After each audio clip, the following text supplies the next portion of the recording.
यहाँ देख लेते हैं। तो अब प्रिज्म के बारे में बात कर लेते हैं कि अगर कोई वाइट लाइट सोर्स का मतलब क्या है? वाइट लाइट सोर्स मतलब वाइट लाइट सोर्स SOURCE, इसका मतलब होता है single beam of light, single beam of light. और लाइट की जो सिंगल बीम होती है ये मिक्सअप होती है 7 कलर्स का, ठीक है ना। तो यहाँ पे हम क्या बोल सकते हैं कि मिक्सचर ऑफ 7 कलर्स, 7 कलर आपस में मिले हुए होते हैं, तब जाके वो सिंगल बीम ऑफ लाइट बोलते हैं। उसी को ही हम लोग वाइट लाइट सोर्स बोल देते हैं, ठीक है ना। तो जब भी कोई एक वाइट लाइट सोर्स एक प्रिज्म से स्ट्राइक करता है तो वो जो है 7 कलर्स में जो है डिवाइड हो जाता था, ठीक है ना। इसी को आप क्या बोल देते हैं? डिस्पर्जन बोल देते हैं। मतलब लाइट का 7 कलर्स में स्प्लिट होना डिस्पर्जन ऑफ लाइट होता है, ठीक है ना। The splitting up of light, the splitting up of light into 7 colours, 7 colours में into 7 colours is called dispersion. इस पर क्वेश्चन आ सकता है इसलिए लिखवा दिया है मैंने, डिस्पर्सन ऑफ लाइट। और अभी तो क्वेश्चन पूछा था इसने कि वो कौन सा नेचुरल फिनोमेना है जो डिस्पर्सन ऑफ लाइट की वजह से होता है? विबग्योर। 7 कलर्स में डिवाइड होने को विबग्योर ही तो बोला जाता है भाई। ऐसा था, ये प्रिज्म है, ठीक है ना। इस प्रिज्म पे ये एक सिंगल वाइट लाइट सोर्स आके ऐसे स्ट्राइक किया, और जैसे ही स्ट्राइक किया एक्चुअल में क्या होता है, आप लोग जो कलर देख रहे हो वो कलर नहीं होते हैं, कलर की वेवलेंथ होती है जो हम लोग को दिखाई दे रही होती है, ठीक है ना। तो हर कलर की वेवलेंथ डिफरेंट होती है। हर कलर की जो वेवलेंथ है उसकी स्पीड जो होगी हर मीडियम के लिए डिफरेंट होगी। तो भाई एयर में तो सब एक ही स्पीड से चल रहे थे इसलिए वाइट सोर्स की फॉर्म में हमें दिखाई दे रहे हैं, लेकिन जैसे ही प्रिज्म में आए सबकी स्पीड बदल गई। किसी की स्पीड कुछ ज़्यादा ही तेज हो गई, किसी की स्पीड कुछ कम हो गई, है ना। तो यहाँ पे जो ये 7 पार्ट्स में डिवाइड हो गई, यहाँ से 1 2 3 4 5 6 7 ऐसे करके, और ये बन जाते हैं आपके विबग्योर, VIBGYOR, विबग्योर, ठीक है ना। इस टाइप से ये इनकी वेवलेंथ 7 पार्ट्स में अलग अलग डिवाइड हो गई थी। इसी को डिस्पर्जन ऑफ लाइट बोल रहे थे हम लोग। और इन्हीं का अगर हमको एक बैंड मिल जाए, एक कर्व्ड फॉर्म में जो है विबग्योर ऐसे करके मिल जाए, हमें एक बैंड मिल जाए, ठीक है ना, 7 लाइन्स का, 1 2 3 4 5 6 7, VIBGYOR, विबग्योर, ये मिल जाए, ठीक है ना। इसी को आप रेनबो बोल रहे थे। अगर इन सब का ये बैंड एक साथ कलेक्शन में मिल जाए, ठीक है ना। और अगर ये कलर्स एक दूसरे के ऊपर ओवरलैप कर गए, एक दूसरे के साथ कंबाइन हो गए, तो फिर से वाइट लाइट सोर्स बना देंगे। तो क्वेश्चन ये भी आ जाता है कि इसे 7 कलर्स में जो ये डिवाइड हो गया था फिर से वाइट लाइट में कैसे बनाया जाए।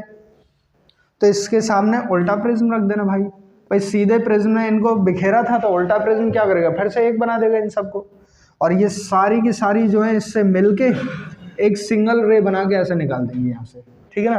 तो फिर से वाइट लाइट सोर्स जो आपको मिल जाएगा। तो इसको आप बोलते हैं रिकॉम्बिनेशन ऑफ प्रिज्म, ठीक है ना। तो ये क्वेश्चन पूछ लिया जा सकता है कि एक प्रोसेस से डिस्पर्स्ड लाइट को हमने फिर दोबारा से कंबाइन किया और सिंगल बीम ऑफ लाइट में चेंज कर दिया, ठीक है। या फिर आपको क्वेश्चन कुछ इस टाइप से बना देगा कि एक बच्चे ने एक एक्सपेरिमेंट किया, उसने उस एक्सपेरिमेंट में जो है एक प्रिज्म लिया था, उस पर लाइट डलवाई, और लाइट जैसे ही उस पर स्ट्राइक करी वो 7 कलर्स में डिवाइड हो गया। फिर उसके सामने एक दूसरा उल्टा प्रिज्म रख दिया, तो वो 7 कलर्स जो है सब एक साथ कंबाइन हो गए, फिर एक सिंगल बीम निकल गई। ये एक्सपेरिमेंट था।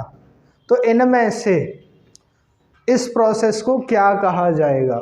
एक ऑप्शन होगा आपका डिस्पर्जन ऑफ लाइट, दूसरा दे रखा होगा रिकॉम्बिनेशन ऑफ लाइट, तीसरा होगा स्कैटरिंग ऑफ लाइट, ठीक है ना, और चौथा दे रखा होगा नन ऑफ दीज। तो यहाँ पे बी वाला जो ऑप्शन होगा आपका वो सही चला जाएगा, रिकॉम्बिनेशन ऑफ लाइट। तो क्योंकि इसका नाम कम यूज़ होता है तो ऑप्शन में दे सकते हैं बना के, चांसेस हैं इसके आने के। इस टाइप से चालाकी खेल सकते हैं।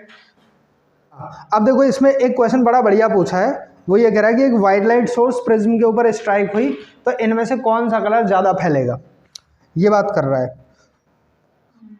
तो ऑप्शन है आपके, क्वेश्चन तो सुन लिया ना, ग्रीन, बी वाले ऑप्शन में कह रहा है वॉयलेट, तीसरे वाले ऑप्शन में सी वाले में कह रहा है इंडिगो, और डी वाले ऑप्शन में कह रहा है येलो।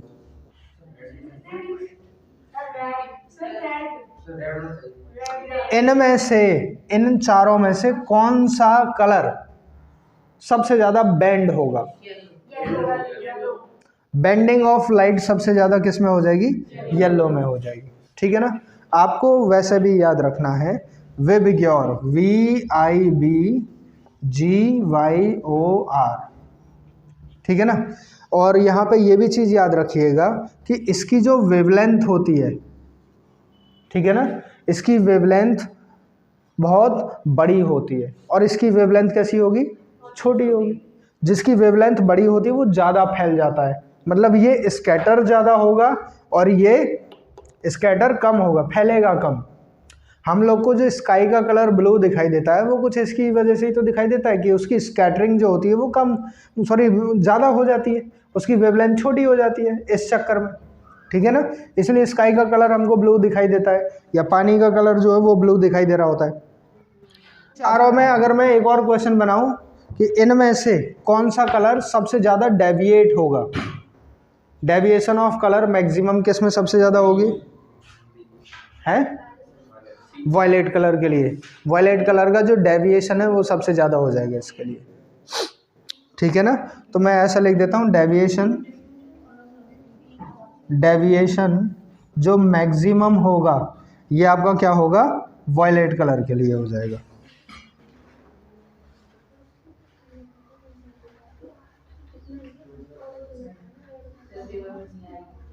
पेपर बहुत आसान आएगा, बिल्कुल भी घबराने वाली कोई बात नहीं है ना।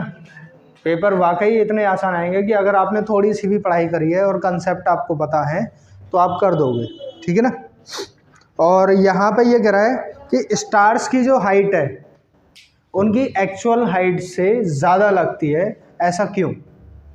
स्टार्स की जो हाइट है जो हम आँखों से देखते हैं वो हमें बहुत ज़्यादा ऊंचे दिखाई देते हैं वो उनकी एक्चुअल हाइट से ज़्यादा दिखाई देती है। तो किस रीज़न की वजह से जो है वो ऐसा होता है? तो पहला ऑप्शन आपका, ऑप्शन क्या, मैं आंसर ही बता दे रहा हूँ, एटमॉस्फेरिक रिफ्रैक्शन ऑफ लाइट। अच्छा, कुछ चीज़ें जो हैं अभी हम लोग केमिस्ट्री की भी डिस्कस कर लेते हैं, है ना। जैसे केमिस्ट्री में हम लोग बात करें एक्वारीजिया क्या होता है, सबसे पहले है एक्वारीजिया केमिस्ट्री का। जल्दी जल्दी आप लोग आंसर देंगे अब, ठीक है ना, जिसको भी पता होगा वो बता देगा। एक्वारीजिया क्या होता है? टाइम वेस्ट नहीं करना है, जिसको आता है तुरंत बताओ और काम खत्म करो। एक्वारीजिया मैं बता देता हूँ, ये होता है combination of HCl plus HNO3 का इंटू 3:1। ध्यान देना, जहाँ पे HCl होगा वो 3 में आएगा और HNO3 वाला जो है वो 1 में आएगा। एक्चुअल में ये लिखा हुआ ऐसे होता है, बुक्स वगैरह में लिखा हुआ ऐसे मिलेगा HNO3 प्लस HCl, और ये 1:3 में होता है। इसी को एक्वारीजिया बोलते हैं।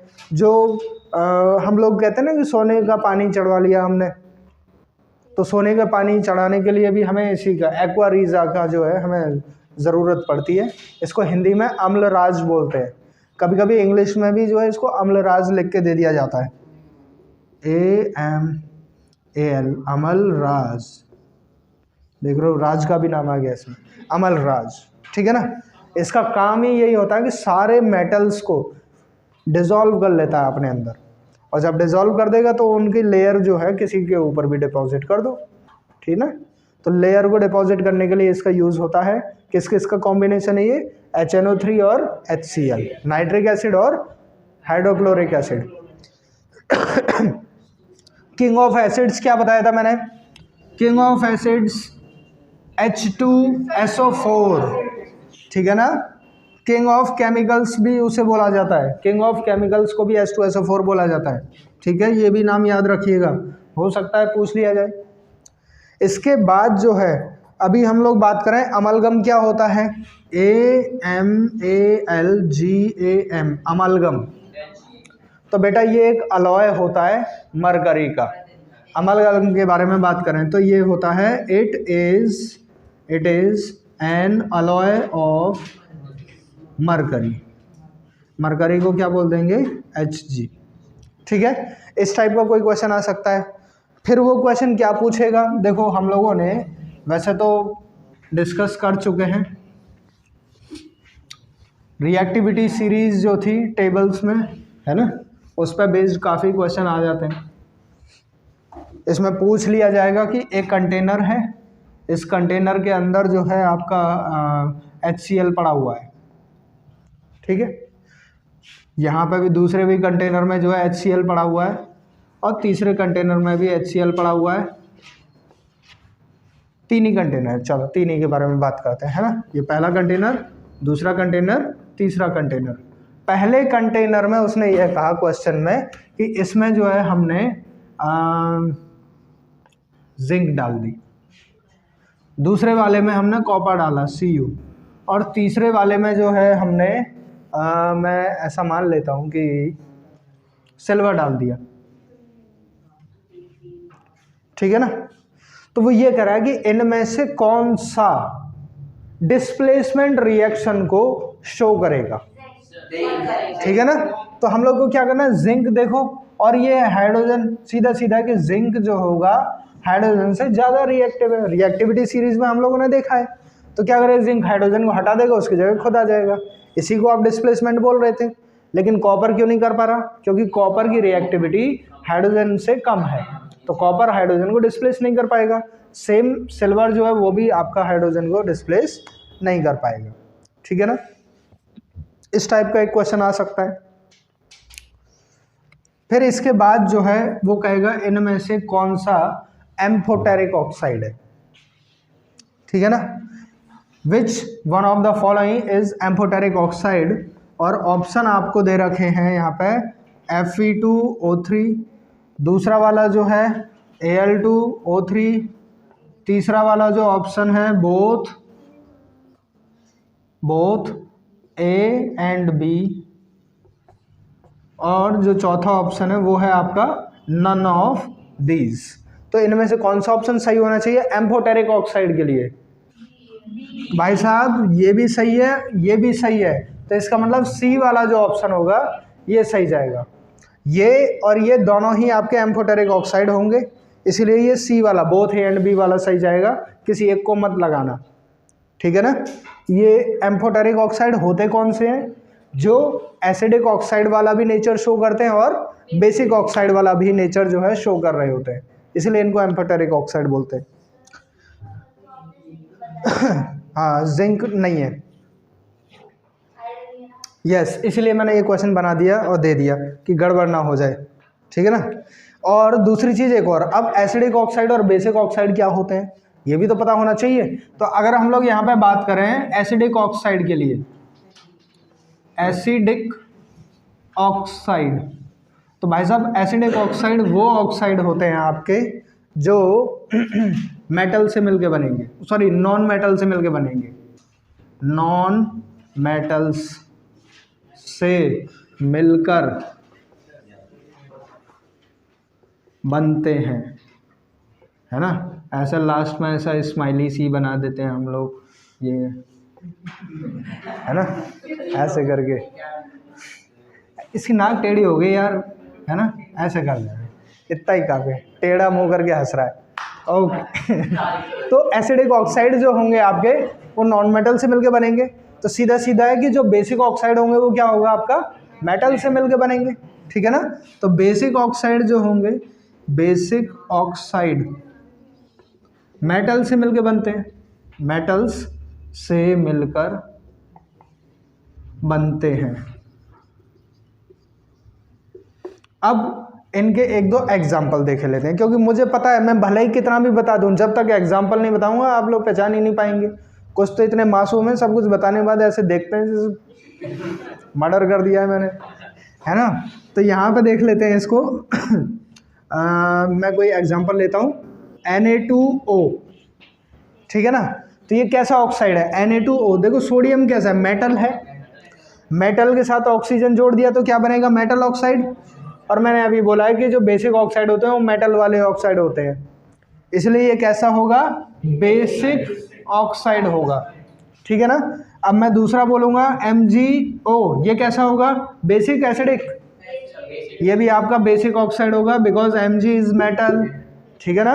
अगर मैं बात करूं Al2O3, तो ये क्या होगा, बेसिक होगा नहीं होगा, वेरी गुड, एम्फोटेरिक ऑक्साइड है ये, ठीक है ना। मुझे पता था यही गलती करोगे, it is an amphoteric oxide, not basic और नॉट एसिडिक। स्पेशली हम लोग किसी एक टाइप का नहीं बोलते इसे, क्योंकि ये दोनों नेचर दिखाता है, तो बोल ही नहीं सकते कि ये बेसिक होगा, है ना, क्योंकि बेसिक बोल दिया इसका मतलब सिर्फ बेसिक नेचर है, एसिडिक नहीं है।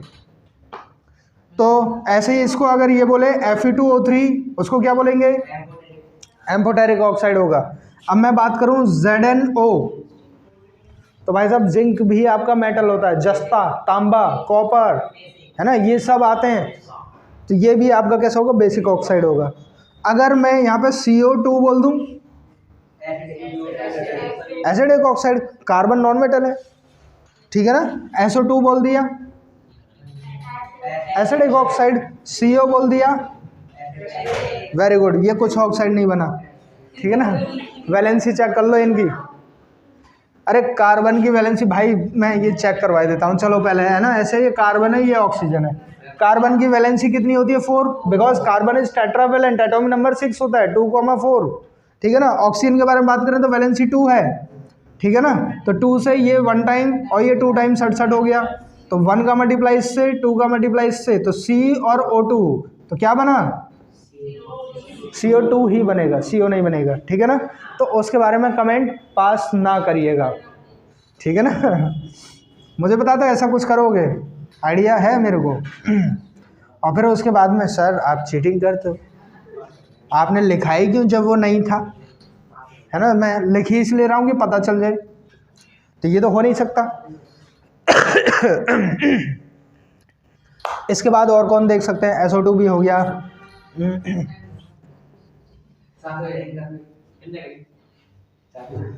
NO2 क्या होगा, एसिडिक या बेसिक ऑक्साइड, NO2 एसिड होगा, एसिडिक ऑक्साइड होगा, वेरी गुड, मुझे पता था, ये कोई ऑक्साइड ही नहीं है पांडे, है ना, ये कोई ऑक्साइड नहीं है। अबे ध्यान दो, नाइट्रोजन की वैलेंसी वैसे भी 3 होती है, ऑक्सीजन की 2 होती है, ठीक है ना। और ये कोई ऑक्साइड नहीं होता, ये नाइट्रेट NO3, नाइट्राइट NO2, ये नाइट्राइट है, ऑक्साइड नहीं है, ये हमें पता होना चाहिए, ठीक है ना। अगर मैं SO4 बोल दूं तो तुम तो इसको भी बता दोगे, है ना, कि ये एसिडिक ऑक्साइड है। SO4 सल्फेट होता है, नॉट ऑक्साइड। ऑक्साइड वो होंगे जिनके नाम के साथ भी हमें, जैसे CO2 है, कार्बन डाइऑक्साइड ही बोलोगे, और कुछ नहीं बोल सकते। SO2 है, सल्फर डाइऑक्साइड ही बोलोगे उसे, ये चीज़ है सामने आनी चाहिए, ठीक है ना। तो कंफ्यूज ना होना कि कौन एसिडिक ऑक्साइड होगा, कौन बेसिक ऑक्साइड होगा। ओके, मेटल्स नॉन मेटल की तो पहचान है।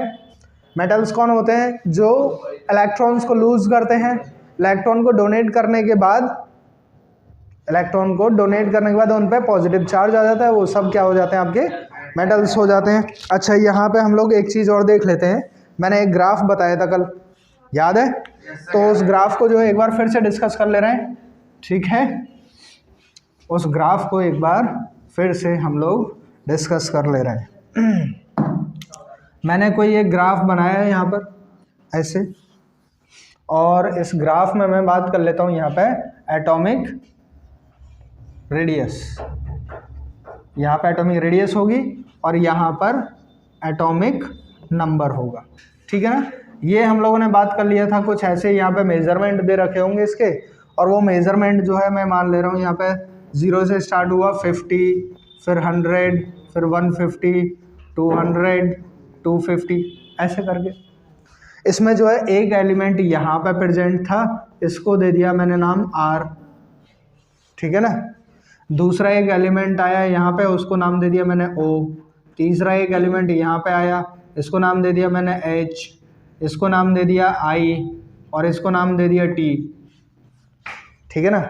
अब इनको जो है एक सही ऑर्डर में अरेंज करवा रहा है वो, ठीक है ना, सही ऑर्डर में अरेंज करवा रहा है according to their acidic nature, उनके एसिडिक नेचर के अकॉर्डिंग और बेसिक नेचर के अकॉर्डिंग, दोनों में ही आपको बताना है। ठीक है ना।